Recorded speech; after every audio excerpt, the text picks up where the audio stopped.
वळूयात पुढच्या बातमीकडे. विधानसभा विरोधी पक्षनेतेपदाचं नेमकं काय होणार याकडे लक्ष सर्वांचं लागलेलं आहे. अधिवेशनाचे शेवटचे काही दिवस उरलेत. महाविकास आघाडीकडनं ठाकरेंच्या शिवसेनेने विधानसभा विरोधी पक्षनेतेपदासाठी भास्कर जाधव यांचं नाव विधानसभा अध्यक्षांकडे दिलेलंही आहे. मात्र अजूनही यावर कुठलाही निर्णय विधानसभा अध्यक्षांकडनं घेण्यात आलेला नाही. या संदर्भात राष्ट्रवादी शरद पवार पक्षाचे आमदार रोहित पवारांनी काय टीका केली आहे पाहूयात.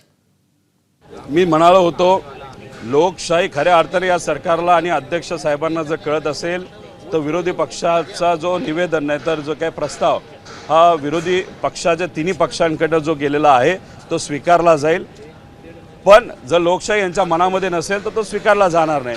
दुर्दैवाने तो स्वीकारला जात नाही. त्याच्यावरून समजून घ्या की या सरकारला संविधान आणि लोकशाहीचं काही पडलेलं नाही. एबीपी माझा, उघडा डोळे बघा नीट.